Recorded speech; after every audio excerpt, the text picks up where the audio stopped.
Hey, Shihui, can you try if you can share screen? Um, okay, I think Troy will be sharing screen though, because he's presenting first. Oh, okay. Yeah. Okay.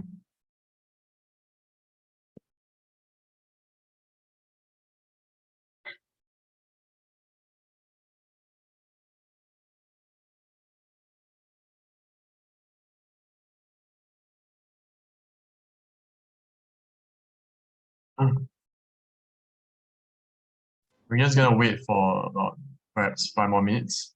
Everyone starts coming in.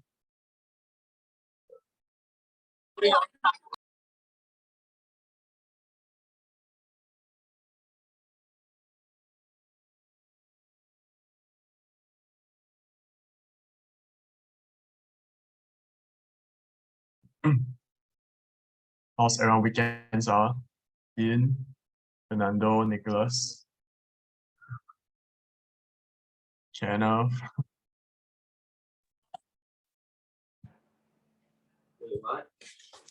So far, so good. Hi guys. Hey, Wei-Ming. Today actually the agenda quite packed, right? Yeah. So I was Yeah, thinking it's we can like have to make a short break after like the Germany's member sharing. yeah. Is wait. Oh, okay. I think people are flowing in. Okay. Shihui and Troy is here already. Oh, Shihui is here. Troy, not sure. Troy coming?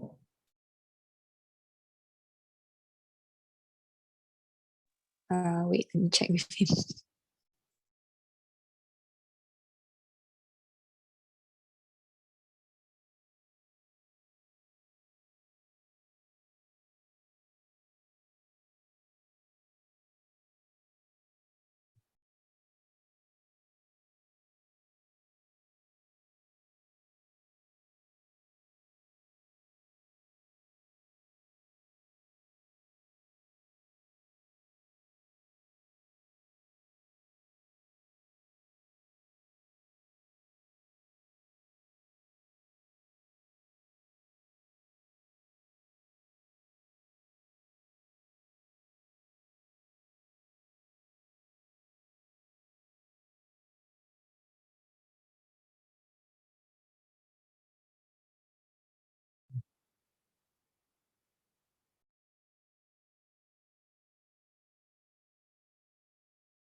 A few of them were in the WeCom meeting room.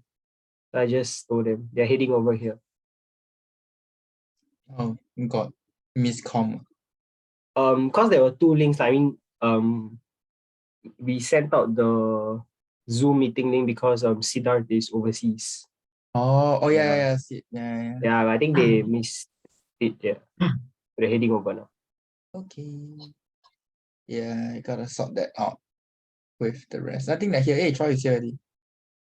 Okay, Yeah, but nice. he was already sharing screen there. Oh, okay.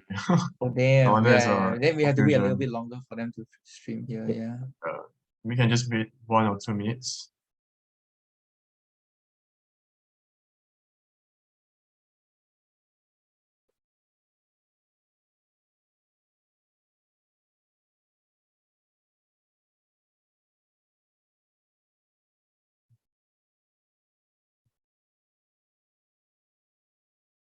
Troy, I think you can start sharing screen first. Try whether is it possible. Okay. Yeah. Thanks.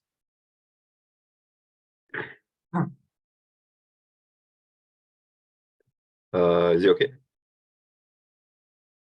Still loading. Oh, sorry. Surya, can you see? Loading on my end also. Wait, got some error. Let me try again.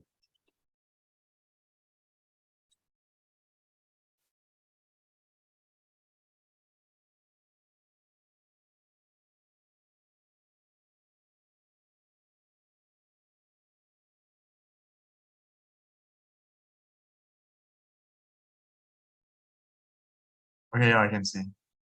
Okay. I think we can start. Yeah. And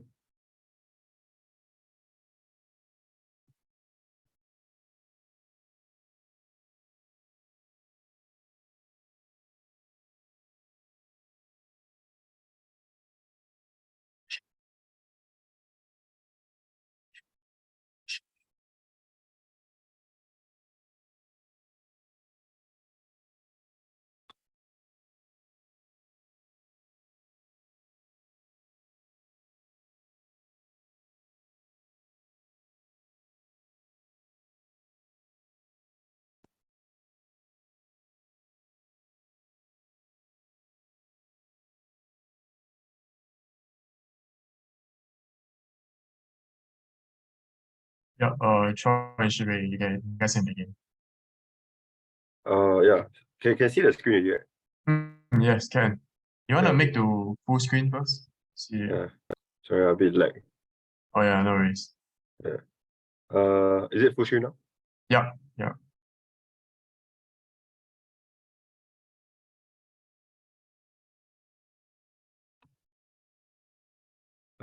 Shall we begin or? Yeah, please do. Yeah, sure. I think yeah, maybe everyone's here, yeah. So hi everyone, thanks for sitting in today. Today, Shihui and I will be presenting Germany's transition to clean energy. So in terms of the overview, to understand Germany's transition to clean energy, we must first understand why Germany plays a vital role in climate change. So under the EU's effort sharing regulation, countries are required to contribute depending on their relative wealth. And this regulation was adopted in 2018. This sets a national target for emission reduction from road transportation, heating of buildings, agriculture, small industrial installations, and waste management. As the EU's largest national economy and as the largest top 10 EU carbon emitter, Germany plays a big role in this transition towards climate neutrality. And in order for Germany to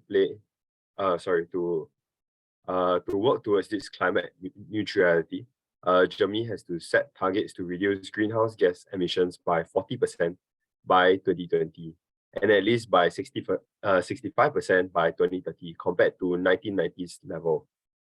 While complete greenhouse gas neutrality is targeted to be reached by 2045, and that's their ultimate goal. To reach these targets, Germany must effectively reduce emissions levels. As such, Germany must tackle key challenges in emissions-intensive sectors like energy, transport, buildings, industrials, and agricultural sectors, respectively. To understand where Germany currently stands in its efforts, we can take a look at its historical emissions data, which indicates that Germany was able to reduce its greenhouse gas emissions by more than 41% between 1990 to 2020. However, do keep in mind that the 2020 targets were achieved mainly due to extraordinary factors, like those attributed to economic and social shutdowns, as well as because this was precipitated by the COVID-19 pandemic. Now taking a look at its emissions outlook, Germany's target became more aggressive due to the 2021 amendments to the Federal Climate Protection Act, which significantly reduced sectorial emissions quantities for 2030. And it also brought forward greenhouse gas neutrality targets by 2050 to 2045 instead. Moving on. So we understand why Germany is important and what their progress and outlook is in terms of emissions reductions. Next, we need to understand how Germany has been targeting its emissions in emissions-intensive sectors, particularly with renewable energy. Greenhouse gas emissions avoided via the use of renewable energy sources was more than 8 times as much as the savings in 1990. This progress has been led by electricity generation from renewables, which accounted for 78% of avoided emissions in 2020. And while the remaining can be attributed to heating and transport via the use of biofuels. As such, renewable energy sources have been tackling the first and third most carbon-intensive sectors, being the energy and building sectors, respectively. And further diving deeper into its electrical generation, renewable shares of electricity production from wind have been increasing at an approximate 13.7% CAGR from 2002. However, it fell slightly from 2020 to 2021 due to less wind and sunshine in 2021 than the year before. This highlights the volatility of depending on renewable sources. And as such, Germany still has ways to go to reach its 80% renewable share of electricity production target by 2030. Next. Overall, Germany seems to be implementing a two-pronged approach to its energy in terms of its energy to increasing the share of renewable energies as well as improving energy efficiency. Germany has been reducing primary energy consumption but still has long ways to go. Its primary energy consumption fell by 18% between 1990 and 2021, which meant that consumption fell by 1.3% annually. Germany aims for consumption to be reduced by 30% by 2030 and by 50% by 2050. Consumption must fall by approximately 2.1% annually going forward to achieve its 2030 goals. Besides reducing consumption, Germany aims to increase its share of renewable energy, of which it managed to regularly meet its target, such as the 2020 goal of increasing the share of renewable energies in gross final energy consumption to 18%, by which it was achieved. And in order for its 2030 goal target of 30% share of renewable energy in gross electricity consumption, Germany requires a lot of extra effort, especially in areas such as heating and transportation. Not only is Germany aiming to increase the share of renewable energy, but it is also trying to increase the energy efficiency by using energy more economically. So between 1990 and 2020, final energy productivity increased by 64%. And in 2010, Germany set out the goal to reduce its final energy productivity by 2.1% annually by 2050, of which it is on track with from 2010 to 2020. Overall, improved energy efficiency can save real money for private households, municipalities, and even put government companies in a better position to compete. For example, improving margins for German companies. Moving on, I'll pass my time on to Shihui.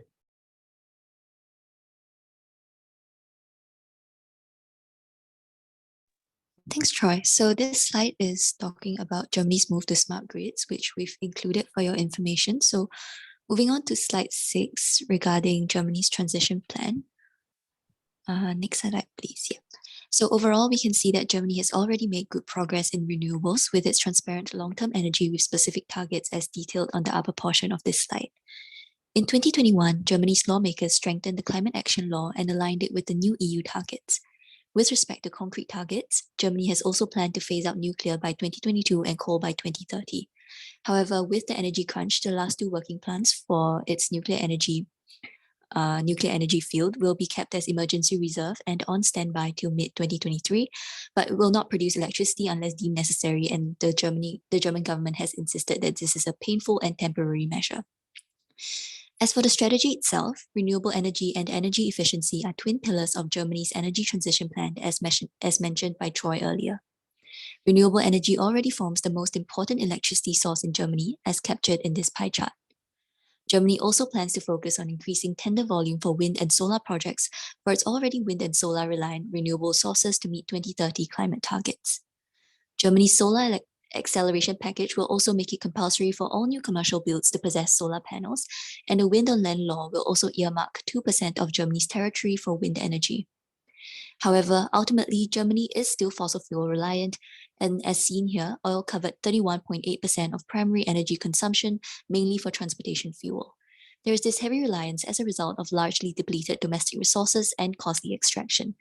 But that being said, natural gas is still deemed vital for Germany's energy transition. Moving on to the next slide, we'll be further elaborating on Germany's transition plan, and listed here are some of the 2022 energy and renewables energy renewables reforms introduced or proposed in a bid to further move along towards their final objectives, setting Germany up well for long-term success. We can see that there were numerous measures introduced for each pillar of Germany's strategy, as earlier mentioned. However, despite this somewhat seemingly rosy outlook, it is still essential to note certain challenges to Germany's fulfillment of its ambitious energy transition goals. Next slide, please. So firstly, as it stands, Germany is failing its emission reduction goals in 2021 and 2022 and is headed for 15% target miss in 2030 if no new measures are deployed. Next, Germany's shift of renewable expansion financing away from levies. With this move, the government aims to share out the unintended extra profits reaped by generators producing electricity from renewables, coal-fired plants and nuclear power stations that have benefited from selling electricity at higher prices without having to pay for surging gas costs. Production volumes would be kept at a maximum return and the rest paid back under the new levy. The funds would be spent on ensuring all households receive a basic supply of power at relatively low prices, and this could affect renewable energy producers' ability to conduct R&D and further expand, with a greater dependence on government funding, hence slowing down the progress of renewables transition. Next, Germany shelved the Nord Stream 2 pipeline, which was an undersea pipeline designed to double the flow of Russian gas directly from Russia to northern Germany amidst the Russian-Ukraine events.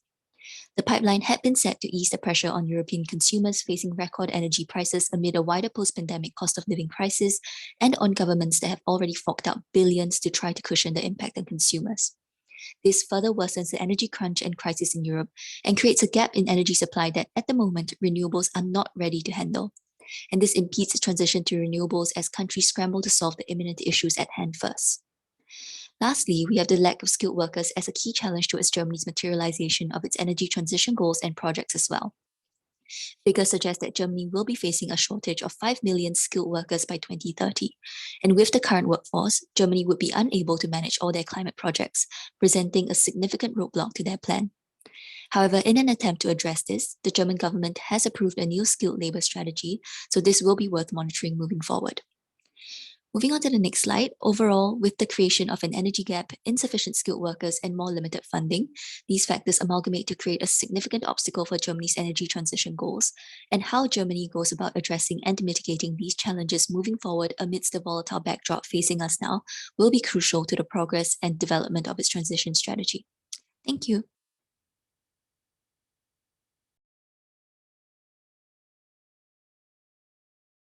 Yeah, thanks. That is all for our presentation on Germany's transition. Maybe we can start with Q&A, or if you have any. Thanks, Shihui, and thanks, Troy, for the sharing. Does anyone have any questions regarding the sharing?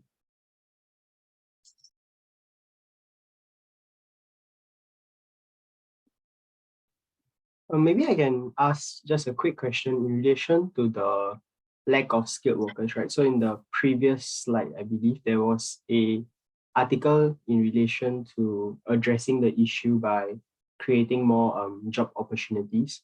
So this is a long-term plan that Germany has launched, or is it like something they're trying to address in the near future itself? I think it's both ways because they have to target it from now and moving forward in a long-term fashion, because these climate projects ultimately will take a while as well. And that's why they've started with their strategy. It was a very good presentation also, very insightful. Thank you. Thank you.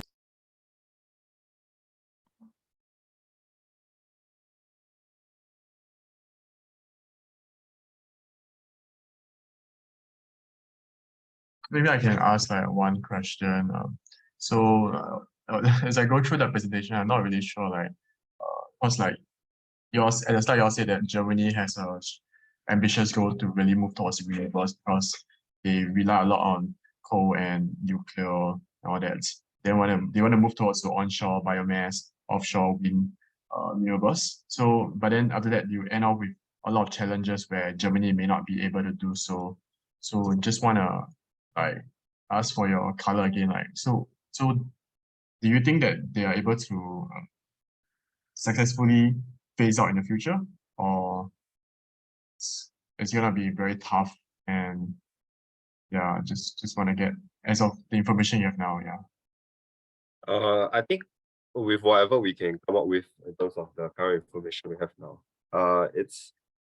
I believe that it's difficult for Germany to actually kind of reach its lofty goals. I mean, to be honest, their goals actually require a lot of natural gases, which they were actually intending to get from Russia.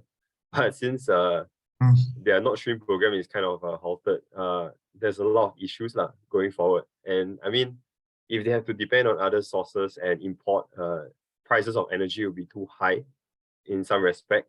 And this might not be able to be a sustainable kind of alternative in the long run. So I guess right now we have to see European tensions at the moment to kind of see where it leads us. Yeah. It sounds like there's a lot of headwind as of Yeah, now. there's a lot. I mean, to be honest, Germany has been doing a lot in the past. It's just that right now, due to their geography and stuff, they have a lot of issues. Yeah, thanks for sharing. Yeah, no problem. Does anyone else have any other questions? Oh, could I ask, why is Germany shifting away from nuclear energy? Yeah, sure. One reason why they are shifting away from nuclear energy is because of you can understand that the dangerous nature of it, as well as the fact that it's hard to transport this nuclear energy to the respective cities if they don't have the proper grid in place. Because actually they were considering building smaller nuclear plants nearer to cities to kind of reduce the travel time of energy and prevent wastage. But I mean, the pros and cons weren't in their favor at that moment, because I mean, building such facilities too close to population is extremely dangerous, and they don't want any kind of things to happen.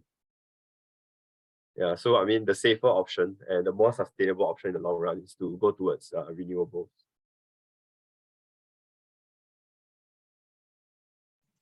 Thank you. Yeah, and great presentation. Yeah, thanks.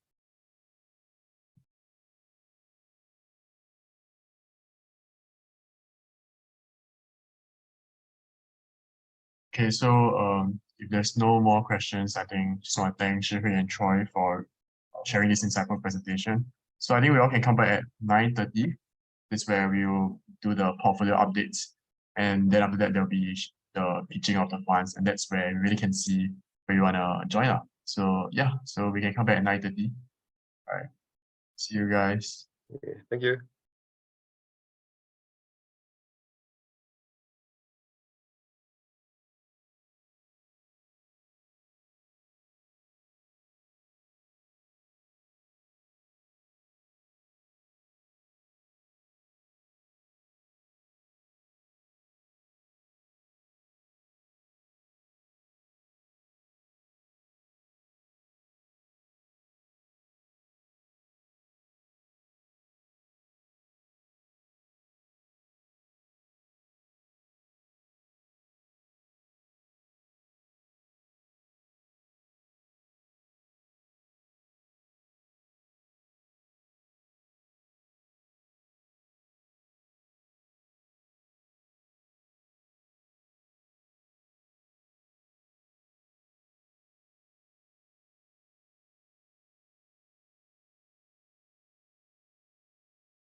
Hi everyone, thanks for coming in on time. We'll just wait a couple more minutes for the rest. We will start very shortly.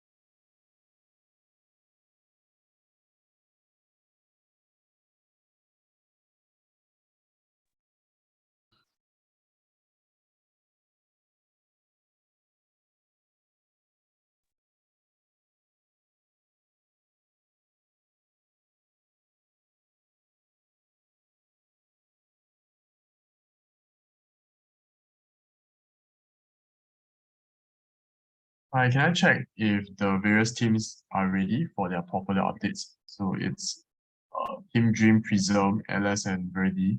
Are they complete? Let's go.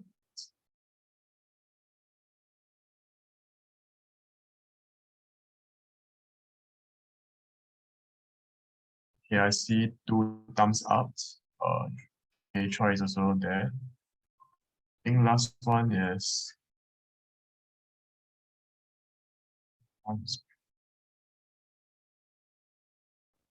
You want to start like from team 1? I think the teams are here already. okay, nice. So Team 1, I think you all can just go ahead when you're ready. Okay. Hi everyone. I'm Joseph from Team Prism. Yeah, so we just share. Wait, let me just share my screen quickly.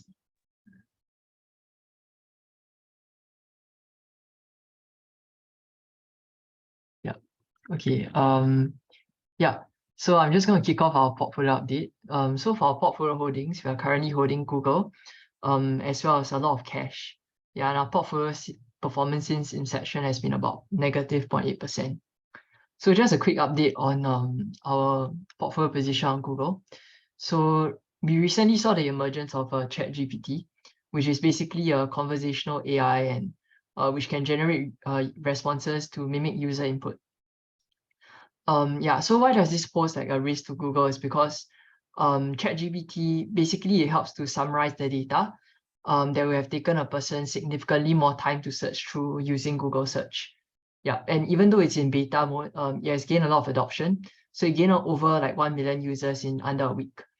And the risk here is that, you know, if more traffic goes through ChatGPT, it would translate into lower Google search volume, which could inadvertently lead to lower advertising revenue for Google.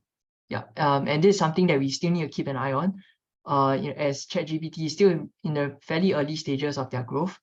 Yeah, and we'll continue to keep an eye on this. Yeah, and moving on to our more macro outlook. So recently, the implied Fed funds target rate, you know, indicates that Fed officials believe we will continue to hit higher and peak somewhere in 2024. Yeah, and if we take a quick look at the Fed rate probabilities, it really implies that the market still doesn't believe that the Fed and their dot plot of like 5 to 5.5% for 2023. So the market is just thinking that we'll continue to go higher than that. Yeah, and for our own take on this is that, you know, even though the Fed may eventually hike 25 to 50 basis points higher than its current target, but the rates of hikes will slow down. So yeah, we foresee no more 75 basis point hikes, only 25 or 50 pips from now, most likely 25 actually. Yeah, and with this, I think the market's attention will inevitably turn more towards, you know, if we will enter recession or not. And yeah, and this will greatly affect how large the 2023 earnings revisions will be. So downward earnings revisions have actually only just begun, and Morgan Stanley expects the S&P 500 EPS to decline about 15 to 20%. Yeah, yeah. So how we intending to navigate this is really just continue to stick towards cash flow generative businesses that have a dominant mode. Continue to hold a long-term view on the market. You know, not be too afraid of the current market jitters. And even though we believe that pain is still on the horizon, equity valuations have come down enough, and we will add more aggressively on any dips. Yeah, and we are intending to raise our equity exposure from about 10% right now to 30% over the next 1 month. Yeah, and the next thing that we're looking at is the China reopening. So recently we had the removal of the COVID-0 policy, and from the Hong Kong media, there are actually some hints of potential mass domestic travel reopening before Chinese New Year. So this could potentially be a bullish catalyst for Chinese equities. Yeah. Yeah, and with this, we'll be looking at a target company called Nayuki Tea. Yeah, Chi Xiang, you want to just run us through this? Sure. Yeah. So essentially, part of our strategy to tackle the China reopening, one of the things that we felt that could benefit the most is, for example, bubble tea companies, especially since, for example, in this case, Nayuki Tea is heavily dependent on offline channels, which meant that they suffered greatly during the COVID season. And you gave a bit of background on iShare. They are a high-end bubble tea brand. So on average, their sales order is about 43 yen compared to the industry average of 35. So to give a quick show of the entire market, essentially the number of market share of the high-end bubble tea is 25%. And to focus on the customer profile, scroll a bit down. It is majority females, and in China, bubble tea, you might think because they are have a hectic lifestyle. So bubble tea is they buy and then they go. But actually, bubble tea in China has a different significance. So the majority of it is they like to drink because they have nothing to do, as well as just spending time with colleagues. It's a place for them to do stuff such as scrolling of online celebrity shops on TikTok or trying new flavors. Yeah, things like that. Especially the benefit of Nightshare capitalizing on this is they are very heavily focused on the social aspect.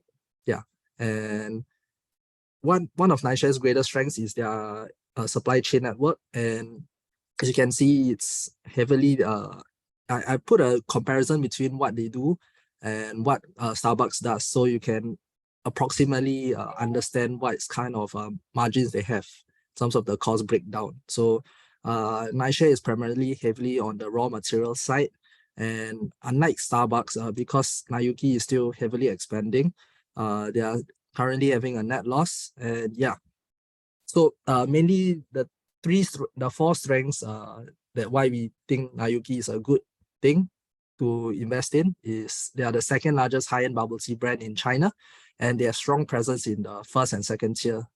So additionally, they have huge, they have a continually revolving product line. So it makes things fresh as well as makes their stuff differentiated. So and another thing is that their loyalty scheme system has been bearing a lot of fruit, and they have gained a lot of successes with about 12 million loyalty members added last year. So currently they have 55 million members, which is quite crazy.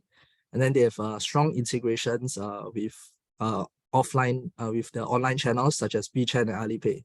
And some of the threats of the industry is their fierce competition. The prolonged lockdown has definitely hurt them. And their Japanese sounding name Nayuki and is a China thing, you know, like they don't quite like things that aren't really Chinese sounding. So yeah, this is just a tiny thing that they are suffering from. So just that's a quick look at their product offerings, the kind of stores they have, which is primarily two kinds. Yeah, but in the future they are moving away from such differentiation. So everything will go towards their pro model, which are just smaller shops with more express offerings that still contribute the same amount of revenue but better costs. Yeah, so you can see that the holdings is still primarily internal. They have an employee shareholding platform. They have quite a youthful management, and they IPO'd in 2021. And yeah, a lot of the thing that attracted us was that they are spending 70% of their IPO funds on store expansion. So that's a big thing.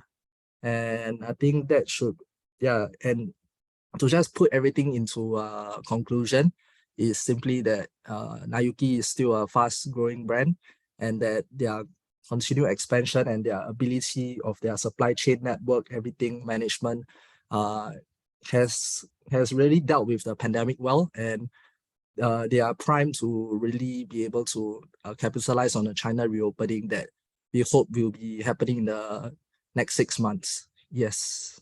So yeah, that's it for us, and we're open to any questions.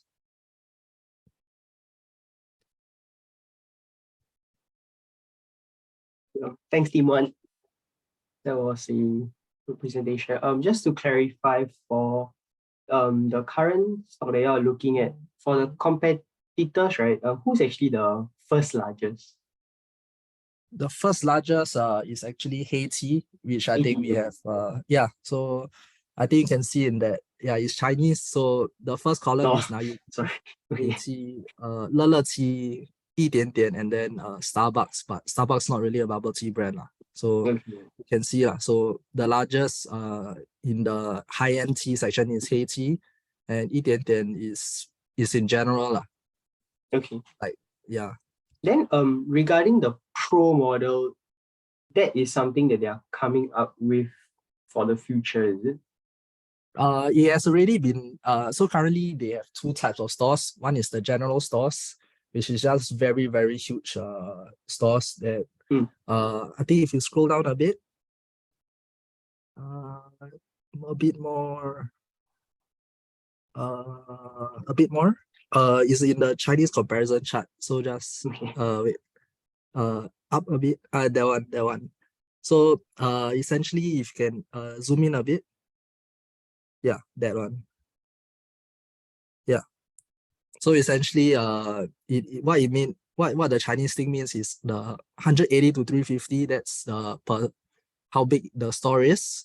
And then the next column is what offerings they have. So the things they have in common is they have tea and they have snacks, but but they are going to change the offerings to just have the same kind of offerings amongst those two, because they found recently that the pro stores have been getting the same revenue despite having a smaller store, but they also have better costs. So this kind of model is going to be they are going to make the pro model the de facto model for the future. Okay. Yeah, and after all, yes, lesser people hired per store, so it helps to really trim the how to improve the margins and yeah, get better offering. So the only thing that is going to be a differentiator in the future is the locations. So as you can see in the left, okay, on the left side, what it means is primarily located in business districts.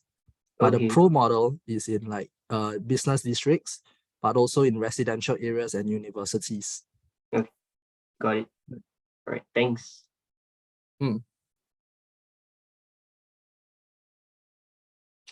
Anyone else got any more questions?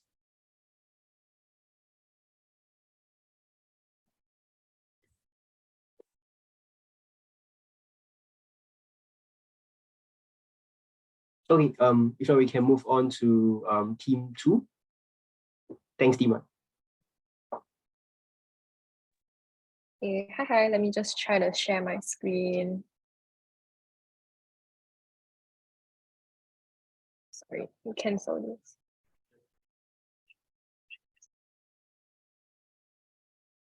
Can everybody see my screen? Yeah. Okay, great. Okay, hi, so we are Team Alice. And Sorry, today we have, I think the full screen is still loading, sorry. oh, the screen is still loading, okay. As in it was previously visible and the full screen is still loading, yeah. Is it okay already? No, still loading. Oh, it's still loading.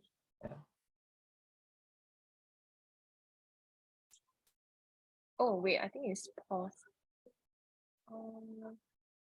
Resume share. Can it be seen? No, it's now click to exit full screen. I think I will just present like this. Can, yeah. Right. Yeah, okay, great. Okay, so we're Team Atlas, and currently for our portfolio position, we have Meta, and we are down approximately 44.9% compared to when we bought it. So a recent update, literally just 12 hours ago, was John Carmack. So he was the virtual reality pioneer from Oculus, and he recently left. So when he left, he wrote a very scathing memo on Meta. He said that it is the end of his decade in the VR industry, and he mentioned that Meta has a ridiculous amount of people and resources, but they are constantly self-sabotaging and squandering their efforts, and that there is no way to sugarcoat this, and he thinks that their organization is operating at half the effectiveness that will make him happy. And he said that he has never been able to kill stupid things in Meta before they cause damage or set a direction and have a team actually stick to it. So essentially, he was very frustrated at how things are done at Meta. And I think that generally this paints quite a negative outlook for the company, considering that essentially he is a virtual reality pioneer and he left. So I think this leaves the future of their VR endeavors sort of hanging, basically. Yeah. But on a more positive note is that I'm sure everybody knows that recently they downsized their staff members. So they laid off about 13% of staff members, over 11,000 people. And essentially there's better cost controls by management and on both expenses and capital expenditure sides. There's lessening sales impact from Apple iOS privacy changes, and Meta seems to compete more effectively against surging rival TikTok. And the Instagram Reels monetization may gain steam and become at least neutral to sales in later 2023. And right now, I mean, Meta is doing pretty poorly, but so valuation on the stock is compelling after their steep 2022 drop. Yeah, so moving on for our portfolio position, our team recently literally is still in transition. We are planning to purchase SoFi Technologies. Yeah, we already submitted the investment memo and everything. So this is currently in the pipeline. So the purchase price will be 3 to 5 shares at approximately $4.64. This will be about 1.5K USD. Yeah. So just an introduction to SoFi. I don't think this is a very typical company you see around. So it was founded in 2011, and it's an all-in-one fintech that actually started in the student loan business and is one of the countless tech stocks on the market that went public via special purpose acquisition companies during the 2021 market bubble. At the end of 2013, the company had serviced more than 2,500 students, and the figure is still growing. Once launched, the company continues to grow and to expand both the institutions it served and the services it has to offer. So actually, this company has been expanding from just catering to the student loan business to other areas of basically banking and other services. And in 2015, the company was offering personal loans on top of student loans. And by 2016, it received the first ever AAA rating given by Moody's to a digital financial institution. In 2022, they received a National Bank Charter when it purchased Golden Pacific Bangkok. So what this means is that the move allows the company to hold its own loans rather than selling them to outside investors as it had done in the past. And today they operate more like a digital banking institution with 3 primary segments. These are the lending, technology, and financial services platforms. So for SoFi, we have 3 investment theses. So for the first one will be that SoFi had reported positive growth momentum despite multiple headwinds of interest rate hike and slowdown in global consumer demand, signifying resilience in business activities. So why interest rate hike is a concern for them is because, I mean, cost of borrowing, right? When cost of borrowing goes up, generally consumers borrow less. So there's this element of interest rate risk in terms of their business model. So SoFi's strategy is to expand its product offering and be a one-stop shop for financial services. And the company has constantly grown its customer base over the past 3 years. It's working towards profitability and there's a huge improvement in revenue. So for thesis number 2 is that there's a strong balance sheet to weather imminent recessions in 2023, and it's edging over its peers in a similar fintech sector. So as you can see here, these figures were gotten from their balance sheet. So the total assets as of December 2021 was 9.176 blah blah blah versus September 2022, whatever is on the screen. So for cash and cash equivalents, you can see the figures there. And and then they actually saw an influx in interest-bearing deposits in the 3rd quarter of 2022 in terms of their liabilities. So lastly, for our 3rd investment thesis is that they currently now have a banking license after its acquisition of Golden Pacific Bangkok, and it was completed in February 2022. So now it can offer a wider range of products, of which deposits are probably the most important. 1, because it expands the company's funding sources, and 2, because it reduces its exposure to wholesale funding. So monetization of its customer base and product offering is key for the sustainability of its long-term growth strategy, and a situation that has clearly improved in the past few months. This is justified to some extent by its banking license and more diverse funding mix, which has improved its lending margins and its liquidity position, enhancing the sustainability of its business model. So for our team, the last thing would be potential stock picks. We are looking at American Water as well, to expand our portfolio. And that's about it for our team's portfolio update.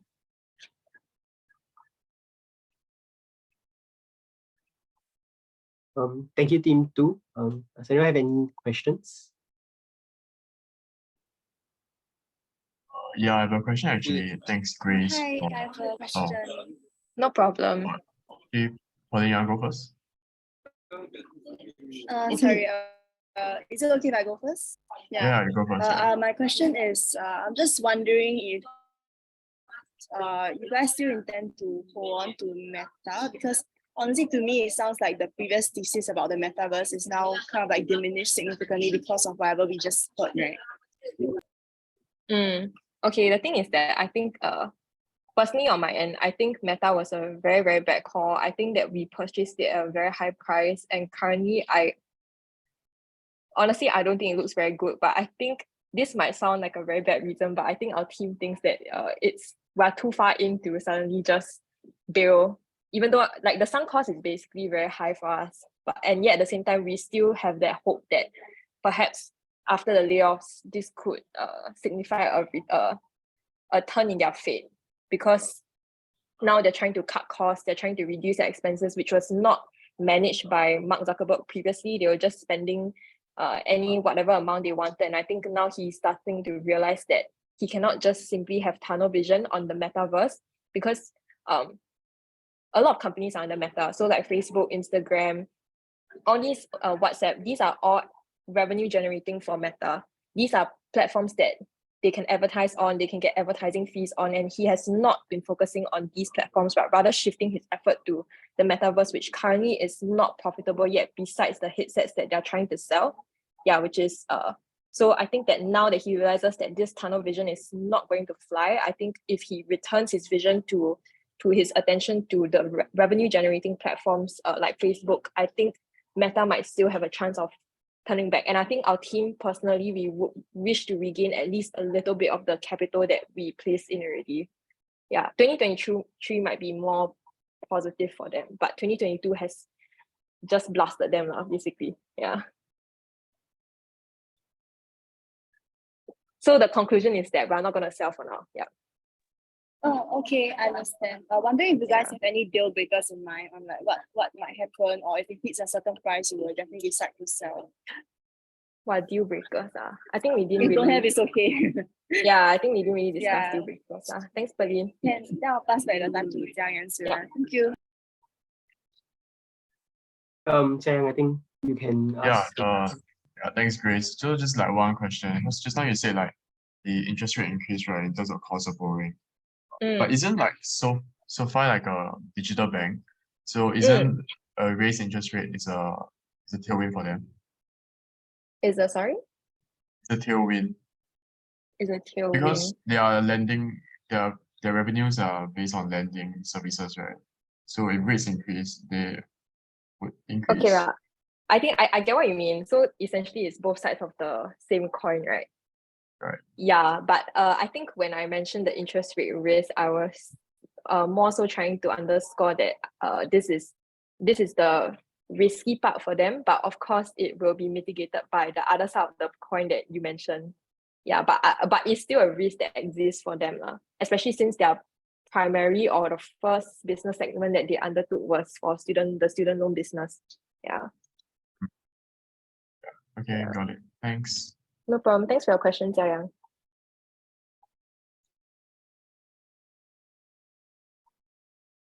If there's no other questions, I can pass on the time to Team C. Yeah, Thanks, Grace. no problem. Team 3, y'all can share screen. Yeah, nice.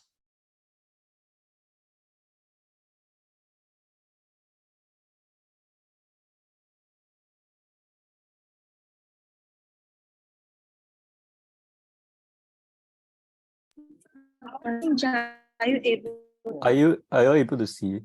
Sorry. Still loading on my end. Then wait, Jiayi, can you help me share? Is Jiayi there? It says pause. I also can't. Yeah.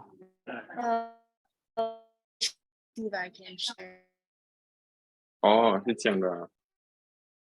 Okay. Then you help me share. Berlin, right? Yeah, once again, I'm trying.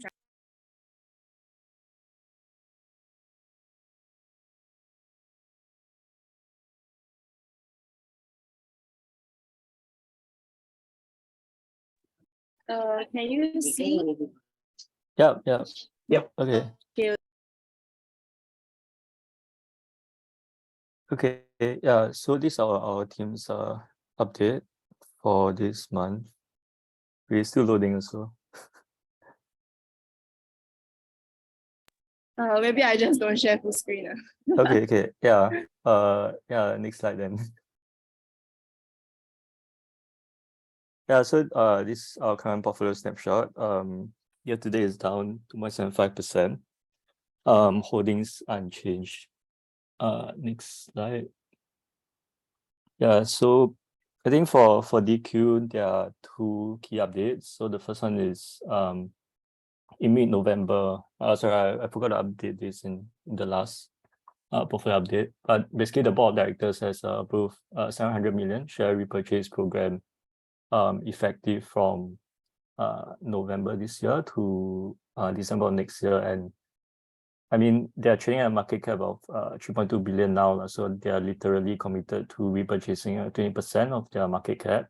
And we remain very bullish on this, given that, in the latest quarter, they have 4.3 billion on their cash balance and no debt, given that they repay all their debt in end of 2021. And the second key update is yesterday, basically the PCAOB, the US regulator, said that they were able to review the audit documents of Chinese companies, trading on American exchanges, and this really put a rest to major dispute that investors feared, right? The potential delisting of Chinese companies listing on American exchanges. And this really lifted a key risk for DQ. And based on last quarter's management comments, they are in the process of exploring a secondary listing on Hong Kong Stock Exchange, and we'll probably hear more of their development in the upcoming quarterly earnings to really put to rest the fear of delisting, right? Yeah. The share price movement, the share price weakness, so after the PCOB release, right, share price hasn't really rebounded for all of the Chinese concept stocks as well, probably overshadowed by the macro and what the Fed has said, as Joseph updated previously. Yeah, next slide. And for Adobe, they released their quarter and full year earnings just the past week. And for the quarter, it's really the strongest ARR, net new ARR, right, for digital media. And so this really adds to the mentioned confidence of the acquisition of Figma. As for the process, it's still ongoing, so the transaction is being reviewed by a couple of regulatory bodies within the US and in the EU and UK as well. But I expect to receive approval to close the transaction next year. Yeah. And we'll continue monitoring the general tech slowdown. But based on the quarter results and full year guidance, we remain very confident of the execution of management. So for Adobe's quarterly earnings for Q4 22, record revenue of 4.5 billion. So these are 10% year-over-year growth. And this is actually ahead of management guidance, but just missing the consensus estimate. And their focus on the bottom line and profitability was really well executed, with EPS of 360, beating both consensus and management guidance. Yeah, as for next year, their midpoint revenue guidance by management is 4.62 billion, which is 8% year-over-year growth, and this really just 20 million off of Wall Street consensus. And we also see a re-emphasis on profitability, and they expect to grow EPS by 9%, and this is ahead of Wall Street estimates. So we'll continue holding Adobe with a price target of USD 567. Yeah. Next, as for GTS, the share price rebound, it's mainly due to China reopening, right, and possibly Hong Kong as well, as Joseph mentioned previously.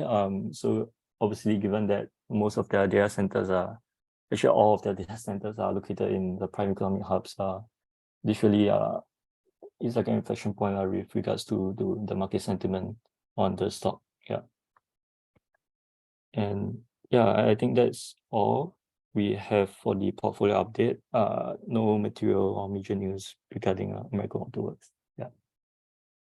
Thank you. Thank you, Team 3. Are there any questions for Team 3?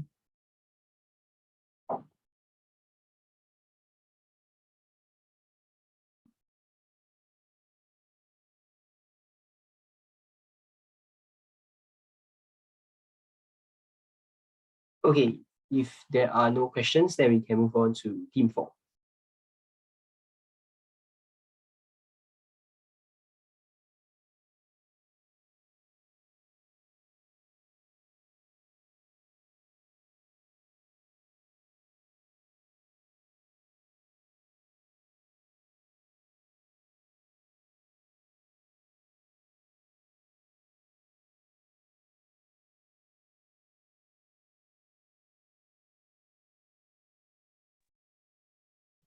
Can you see?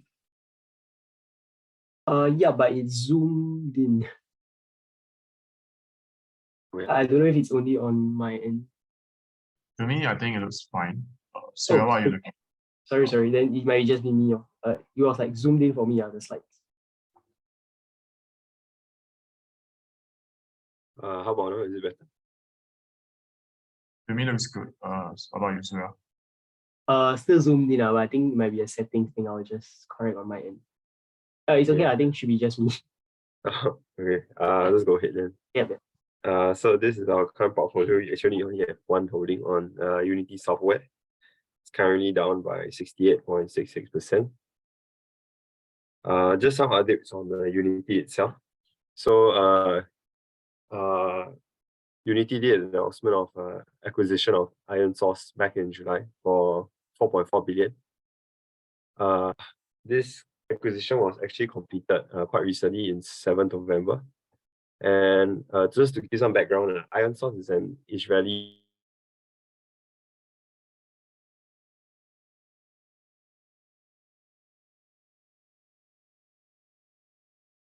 games in the Apple App Store in the US. So this merger comes at like quite a good time, where Unity and Iron Source share price has fallen significantly, and the integration of Iron Source was caused by Apple's app tracking transparency framework. Overall, the merger helps Unity create a feedback loop, which allows developers to hone their games based on real-time insights, just like what was quoted from Omer Kaplan, the CRO and co-founder of Iron Source.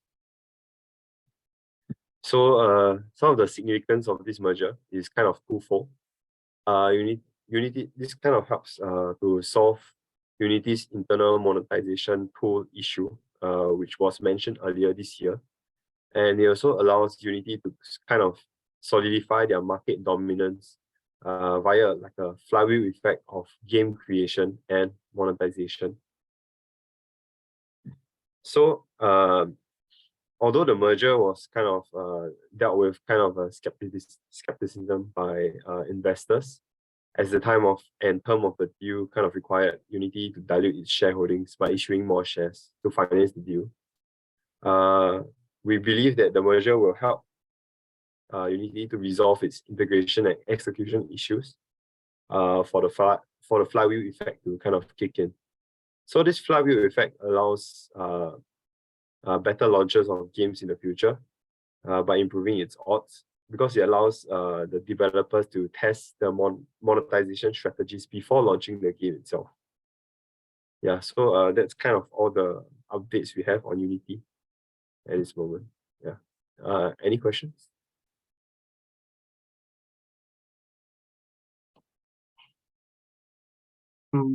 Thanks for the presentation. Are you looking to add any other stocks to the portfolio? Currently, we have our sights on a few. One of the top priorities is NVIDIA. NVIDIA, okay. Yeah, but recently kind of rise in price with the interest rate and all. Yeah. Okay. Does anyone else have any questions?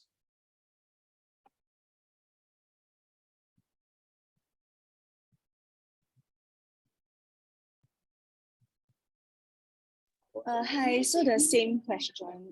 Do you all intend to sell?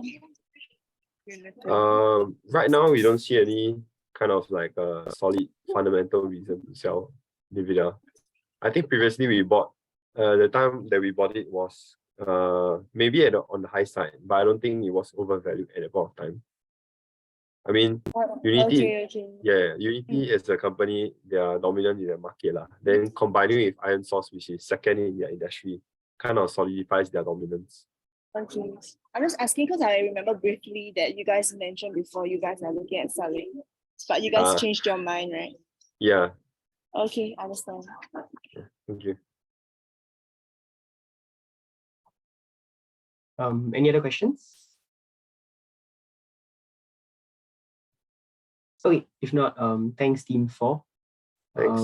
We can move on with the fund page. So just a quick request for everyone, if possible, can turn on your cam so that the two batches can see each other, especially when the pitch is going on. Then it will also help subsequently for the allocation lah. Yeah. Thank you. Yeah, I understand if you're outside and unable to on, but yeah, if you happen to be free, then can on. Thanks. Wait, Dean's outside on a swing? No. No. Or try off. No, on. Your DDD seeing me.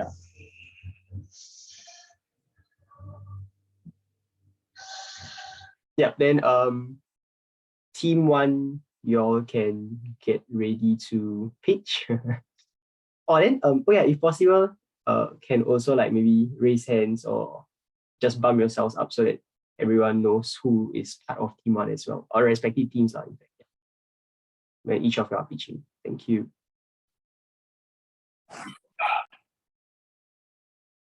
I like the colors. Are we starting? Yeah, Yeah, please let's go go. ahead. Yeah. Okay, sure. So hi, good evening, everyone. We are Team Prism, and today we're pitching our fund to you. So as you can see from our logo, when a single beam of light passes through a prism, a rainbow comes out. So we hope to see that when every time a piece of information enters our discussion, a full spectrum of insights and opinions will be produced from the construct. So to us, openness to new ideas and a positive dynamic of discussion are very important to our team and our fund management. So next, currently we have 5 members. Yes, we have our PM, Joseph from SMU, and APM, Chi Xiang from NTU. And then we have 3 ladies, Kyla from NUS, Vanessa from NUS, and me, myself, May from NUS. So now my team will share with you more about our fund in detail. Yeah, thanks, May. So for our investment philosophy is founded upon like 5 key beliefs. So firstly, simplicity is key. So Warren Buffett famously stated that 90% of professional money managers actually underperform the S&P 500 over a 10-year basis. Yeah, and given that we are not even professional money managers, we are unlikely to be geniuses. So we choose to keep our investments simple in sectors that we understand simply. And so we do not deploy any like multi-layered strategy, just a very simple buy and hold approach. And we hold this saying like quite dear to us. So if we cannot explain our thesis to a 10-year-old child, the thesis is not going to make it. Yeah. So the second is we apply first principles in our investing in our investing process. So in essence, this means that we first need to understand what will cause someone to buy the stock in the very first place. So from this, you can really understand who your target investor is and what they are looking for in a company, and if your thesis or catalyst will truly move the stock. The third is, concentration is key to outperformance. And we believe that in deploying in high conviction companies that we deeply understand. And next, responsible investing is good investing. And lastly, macro is not obsolete to us. We believe that macro plays a key part in our strategy. So we don't try to forecast like the small CPI numbers, but it is more of recognizing whether the market is in easy or difficult mode. So what this means is that we will aggressively deploy in easy markets and be able to hold back in difficult markets. So for example, we recognize that the market was turning difficult with impending rate hikes when we first took charge of the portfolio in December. And so we kept our equity exposure very small all the way until now. Yeah. And then moving on from this, we'll be talking about investing strategy. Yeah. So, we aim to invest in high quality businesses that generate a minimum annual ROI of 20%. And we believe that investing within sectors with secular tailwinds that have the ability to grow at like a 15% plus CAGR over the next 5 years gives us the best chance at this. And we choose to select companies which have demonstrated strong pricing power amongst their peers. And we hold the view that strong ESG factors lead to outperformance in the long run. Yeah. And lastly, we intend to hold stocks for at least 5 years and beyond, and run a highly concentrated fund of up to 7 stocks. Yeah. And with this, I'll pass on the time to Vanessa. Yeah. Was it Chi Xiang? Yeah, I think early on we already covered this. So yeah, I guess something that could be added on is looking at our cash position. We have one of the largest cash positions. So anybody that's interested or have any good ideas, there's a lot of dry powder for us to utilize, since we are sticking to our strategy of investing only in easier markets compared to difficult markets, and which is related to our sector theme, the China reopening. Like, we identified this as a possible easy market that we could use. So as you can see the headlines, we see that this is a significant opportunity to capitalize on stocks that is at good prices. And yeah, an example of a stock that we identified earlier was Nayuki Tea, which we introduced like 30 minutes ago. And yeah, we'll be continuing to probe further into this sector theme. And yeah, thanks. Yeah, and then I'll pass the time to Kyla Vanessa. or Vanessa. Okay. Yeah. So basically I'll just give you 2 points on why you all should join us. So we have the most cash. As you can see here, about like $9,000 in cash. So this definitely gives you the opportunity to invest aggressively, and it also means that our team is very open and we aren't afraid to take a contrarian approach. In terms of team dynamics, definitely I think we have great team dynamics. So no idea is a bad idea. So if any team member actually has a company that they're interested in, the whole team actually do our due diligence together and then invest. So no idea is a bad idea. So with that, we'd like to share our key takeaways per member. Yep, I guess I will take the lead. So my biggest takeaway from the club is probably the skill of striking a balance between having a personal voice and reaching consensus. Yes, we are very open to ideas. Sometimes they can be conflicting, but ultimately it only precipitates into one group decision.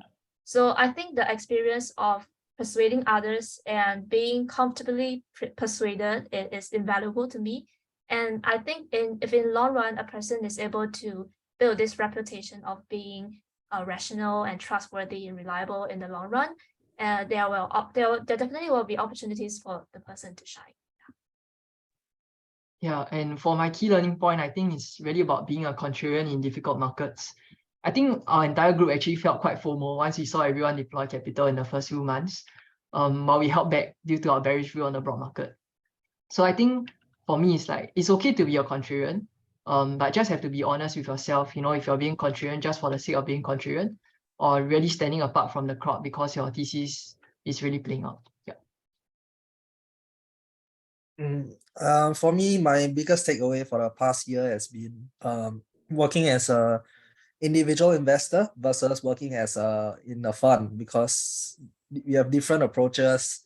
You need to balance, because even though you're an individual, you must remember that you're working in a team. So at the end of the day, you have to work together such that everybody's goals are aligned, and make sure that you achieve what you set out to achieve, and everybody is happy.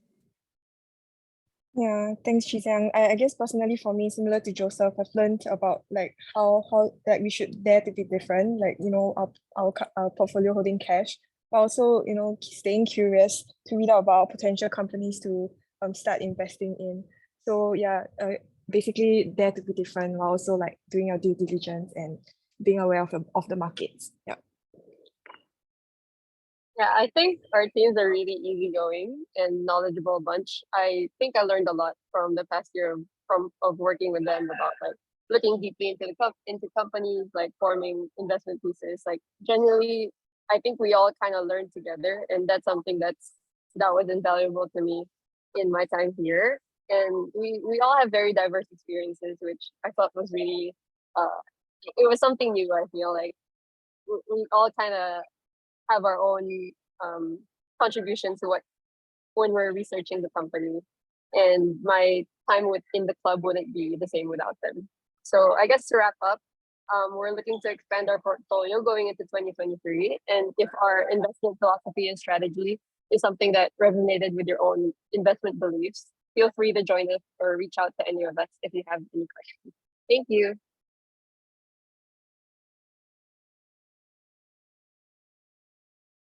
Thank you, Team One.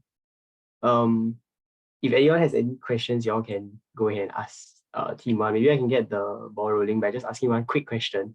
what are you all looking out for in the next batch? Like, so even though subsequently, or maybe I should start with this. So how it works is subsequently after all the pitches, the new batch will be given a form where they can indicate their choices and the allocation will be done accordingly. So it will be essentially ranking all 4 presentations. So yeah, pay attention to all the presentations because you'll be ranking all of them as well. Yeah, and so with that, Team Prism, what are you all looking out for so that the new batch knows whether there's like that alignment?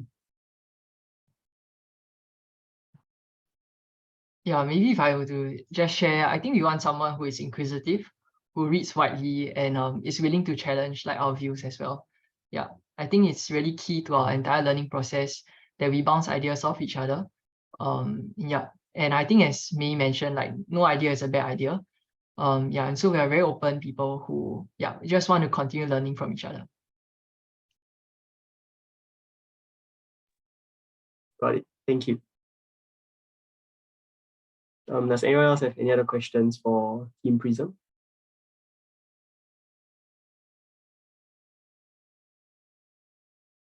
All right, then we can move on to the second team. Thank you.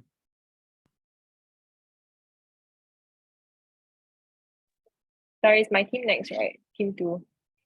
Yeah, Team 2. Thank you. Yeah, apologies for the background noise. Okay, let me try to share my screen. Can y'all see my screen? Yeah, can. Okay, I'll just leave it as non-full screen. Okay. Okay, hi guys. We are Team Alice, we are Team 2, and our team members consist of myself. I'm from NTU Accountancy, Cheng Jia, Danish, Yasmin, and Wai Hong. So generally, our team is made up of accountancy and business students. Yeah. So as for our investment strategy, generally our team focuses on companies that we're comfortable with, especially in the beginning because everyone joined this club as so-called amateur investors. So we generally targeted companies that we felt comfortable investing in. We sort of knew what were their products, their offerings, and because of that, we were more comfortable going into buying stocks such as Meta, even though it was a bad call, but back then that was something that we were more familiar with. And in that familiarity, we try to branch out a little bit, push a bit out of our comfort zone. So we chose an industry like tech because that was something that we needed to research more into as well, rather than just for example, McDonald's, that kind of thing. Yeah, or F&B industry. So we also choose companies with strong moats. So basically strong competitive advantages that we feel differentiate themselves from the rest. So for instance, just now the stock on SoFi Technologies, why we decided to go for our investment was because how the SoFi differentiate itself, because they are not your usual fintech company. They also have a loan business. So that is consumers bank in their money, and SoFi then has this money to sort of use instead of other fintech companies where they have to burn through their own cash, that sort of thing. Yeah. And then for key takeaways, I think the only other person in my team on this call is Danish, but I think I can share for myself. I think this 1 year being in the club, it is as enriching as you make it. So you have to take advantage of the opportunities that the club gives you.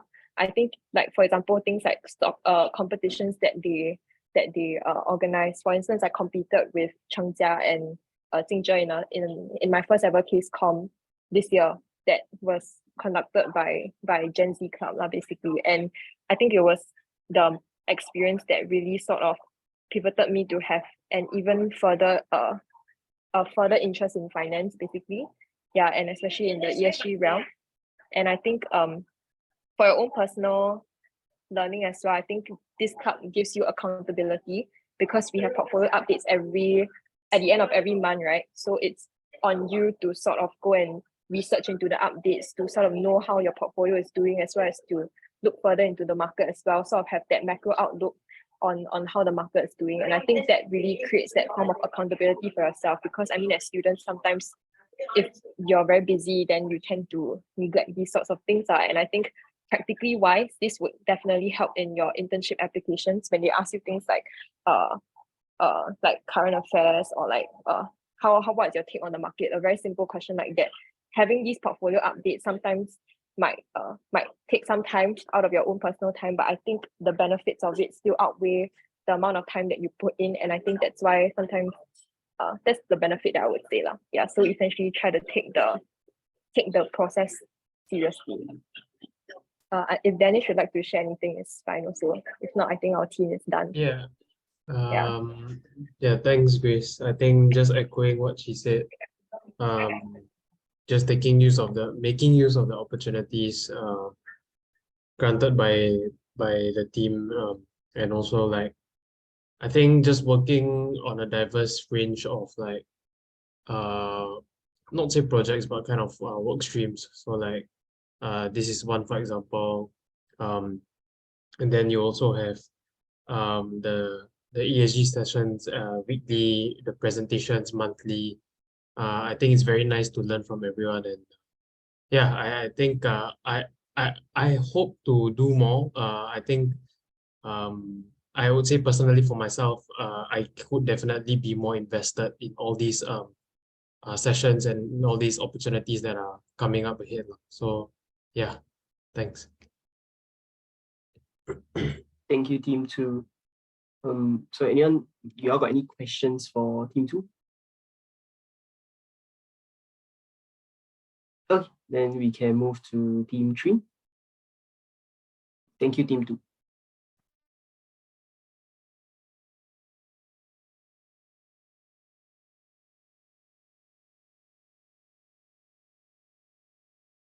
Yeah. Hi everyone. Yeah, so I'll just start off by saying that we realized that there's really no way we can sell our fund based on the cash position that we have, since we already deployed 70% of our starting capital. But I think that's not something for you guys to worry about, because I think our team members really more than make up for our lack of cash. All of us are very dedicated, and I think the case in point is Sid, who is currently in India doing ground research, and we are really looking forward to hearing his ideas when he's back from his trip. Yeah, so actually, since our pulling factor is our people, right, that's also why we don't have slides. But I think before we touch on our members and what you can get to learn by joining us, I'll just touch briefly on our investment philosophy. So for Team Dream, we're actually a long only fund that really invest in a mix of stocks across all geographies. Can be US, China, Hong Kong listed, and basically anything that you can buy using the Momo account. And for us, our fund aims to provide investors with returns that exceed the MSCI world benchmark by at least 5%, right, over a 5-year investment horizon. And I think currently we are still not doing too bad year to date. Yeah. As for our philosophy, our fund is really sector agnostic, and we really abide by the mantra of only invest in companies you understand, right? And that's why we also emphasize companies that have relatively simple business models. So I think if you see our portfolio holdings, they're typically market leaders and pure plays, right? Like Daco as a polysilicon leader in an oligopolistic market, GDS, Adobe, and American Waterworks as well.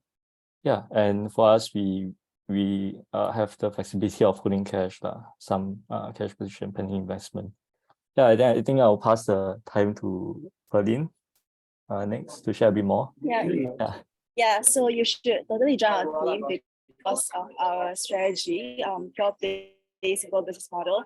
But as Xingzhe mentioned, the most important thing is our people. So I just want to introduce our team members. So I'm Pearlyn, and I'm coming from a business and econs background, and I used to be the co-chair as well. So I think this really shows my passion for the club. But I think it's more important to introduce my other team members. So we have Xingzhe, and Xingzhe is like the best portfolio manager you can ask for, because he's super dedicated with his research and he coordinates all of our portfolio updates really well. So you can see, I mean, this is a bit of bragging, but I think we have the most structured portfolio updates among all the teams, because we really structure it by each company, and each company we look at specific areas, right? Like what are the key news, market concerns, and we remind everyone what's our investment thesis and whether it's still aligned. Then we also look at the quarterly earnings. So we actually keep track of all the dates of the quarterly earnings. So I think we really have the best portfolio manager that coordinates our team and structures on our portfolio updates. So that's one key reason. Secondly, we also have Jiayi, who is our best ESG expert. So in case you didn't know, Jiayi has done so many internships in ESG. So she really helps us out a lot when it comes to ESG research in the companies that we look at. So GDS, Adobe, American Water Works, right, all these, we dare to say that they're really quite good in their ESG performance because we have looked into it. And I think that's why all of us joined the ESG fund, right, instead of the VIP program, because we're genuinely interested in ESG. And of course, we can't forget Wei Meng, who was our previous chairperson of the club. And he's also currently working at PwC every day doing valuation. So can you imagine just how great his valuations is? And in case you have forgotten, he actually held a workshop for everyone to go through DCF. And do you see how he managed to do the valuations purely using his keyboard without even touching his mouse? So honestly, I feel that I've learned so much from Wei Meng himself because every time we're lost with valuations, we just ask him and then he just like shows us, and he's very patient. He just like goes through the whole process with us, demonstrates with us. I'm sure if you join our team, he'll be very willing to share with you as well. And last but not least, we have Sid, who's very passionate, currently in India, of course, coming out with stock inspiration. But also, I think Sid has a very interesting background. He actually is a double degree in computer science and business analytics. So he brings in the tech perspective to our team, especially when we look at tech stocks such as Adobe. He also introduced some other fintech companies and some other tech companies as well that he actually got exposed to through his degree. So as you can see, our team members are really very diverse. We all have our strengths and weaknesses. In fact, I think like they're all damn cool. I'm like the worst in the team. But I think I'm good at selling my team members, which is why I'm doing this role now. Yeah, so I think that's really the key point I want to bring across. Now I'll pass my time on to Wei Meng. Yeah, so it's going to be adding on to what Pearlyn said, which is kind of like what you can learn from us. So because of how diverse our backgrounds are, we also have quite strong coverage in terms of what we can cover for you, and we are very happy to and will be very active to guide you along the way. So we're not experts, okay? We just try. Okay, then yeah, that's pretty much from my side because Pauline sell you very well already. So all I can do and say is, yeah, that's right lah. Okay, then I'll pass my time over back to Jiayi. Yeah, I just want to say like I had a very amazing time with Dream Team.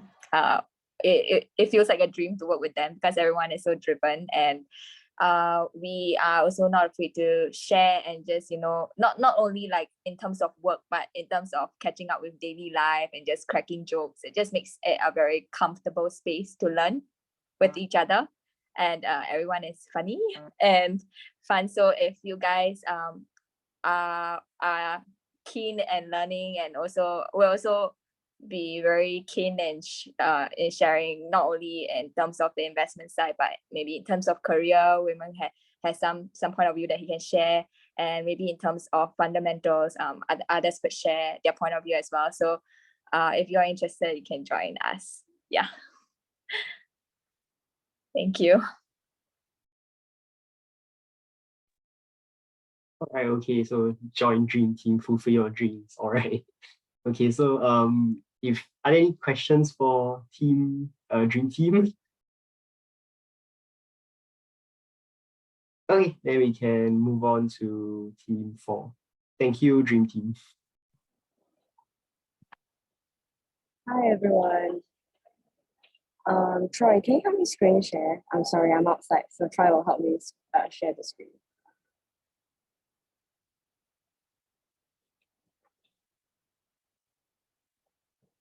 Hello, Troy. Yeah, give me a second. Okay, thanks.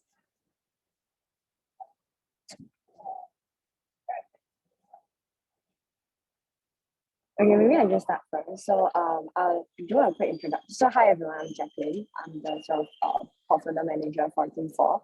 Troy is the assistant portfolio manager, and then on our team we still have Danish, Richard, Xiaomian, and Shihui. So our team is relatively big, and maybe later on I can share more about the characteristics of some of our team members. But before that, I think I'll quickly go through sort of our portfolio and investment philosophy first.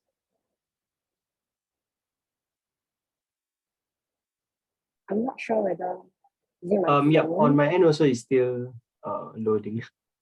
Oh, it's still loading. Okay, so I think maybe just to start, oh yes, nice, thanks. We can go to the second slide.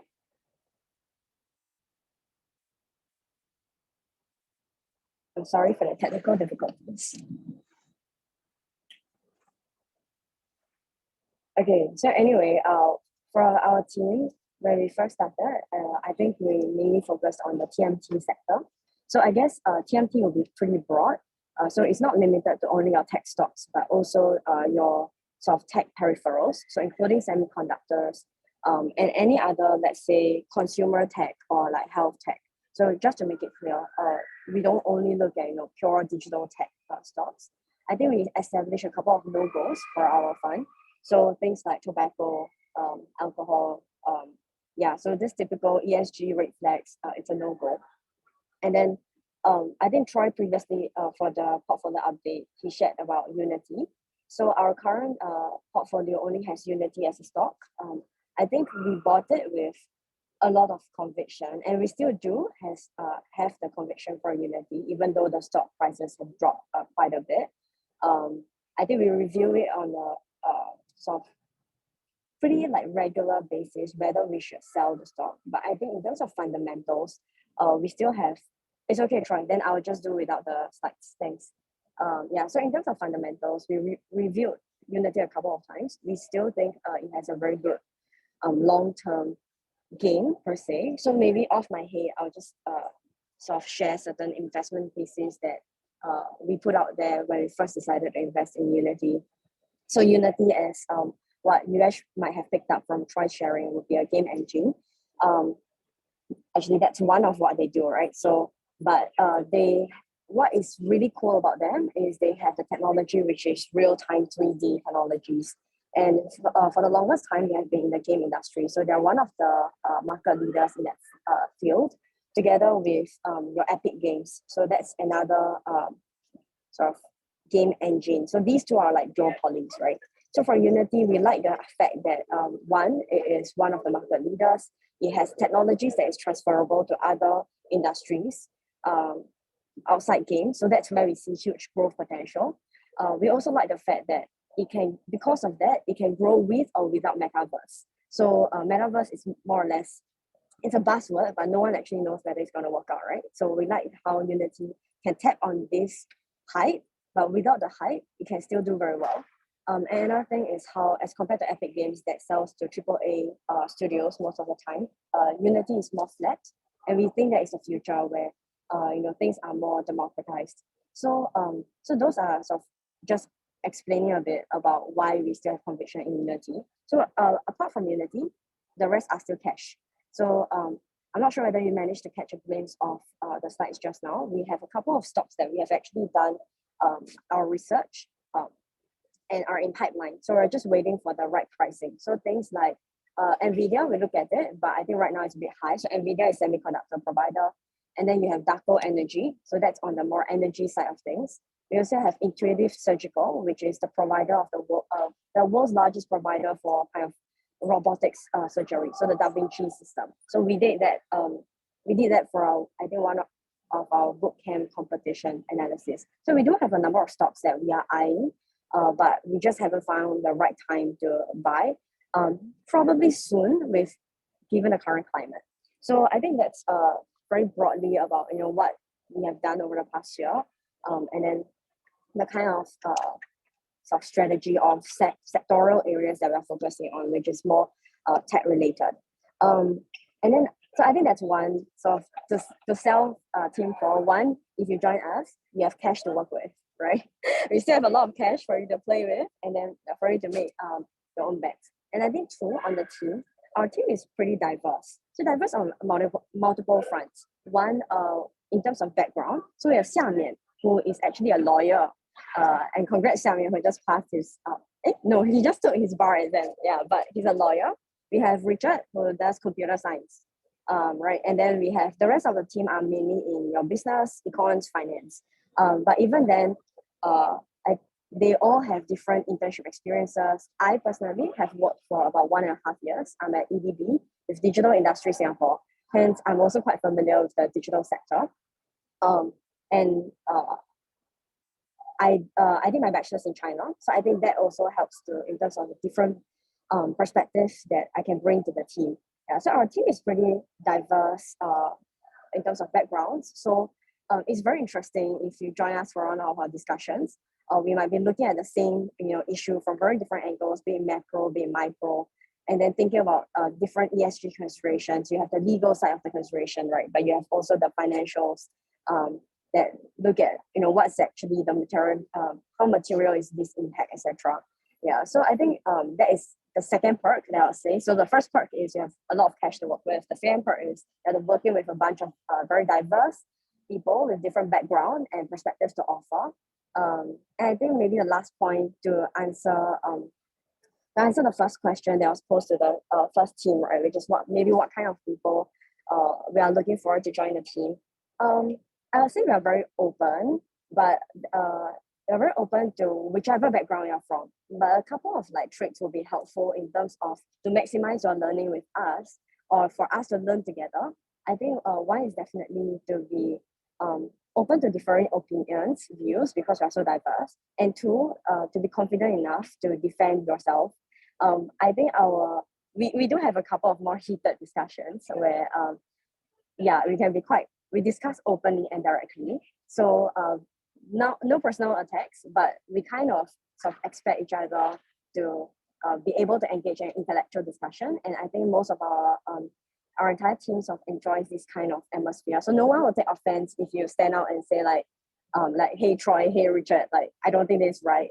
Let's look at this another way. I think we really appreciate that, and that's how we come to conclusions and make team decisions. So it's an open discussion, and I don't think we should compromise. If anything, we should be looking for intellectual middle ground, and then we take the best shot together as a team. And then moving forward, if Unity, right, if the stock prices drop, we take it as a team. There is no one to blame because someone suggested Unity, or the minority that didn't want the Unity come out to point fingers. So I think that's not our culture. We encourage people to be upfront and direct in discussions at the very start, and then when it comes to consequences, we deal with it together. Yeah, so I think that's pretty much for my sharing. And then if you guys have more questions, feel free to reach out to me, Troy, Xiamian, Richard, Danish, or Shihui. Thank you. Okay, thank you. Just a quick question. Troy, do you want to share your experience as well? Oh, my experience. Troy, sorry. Oh, Troy. Yes, please, Troy. Oh yeah, sure. I mean, what Jacqueline said, based on our diverse experience, I think all of us have kind of different ideas based on the same, the same stock that we are looking at. So sometimes we might have quite hot debates about certain topics or certain theses. So I mean, it's a good point to learn also. So because through these debates, you kind of see whether you can defend your thesis with the right vigor and with confidence. Yeah, and kind of poke holes into your thesis and test whether whether it's solid enough to come under such scrutiny. So I mean, if you come into our team, I think you can expect things like that. Okay, thank you. Is there anyone else from your team here today?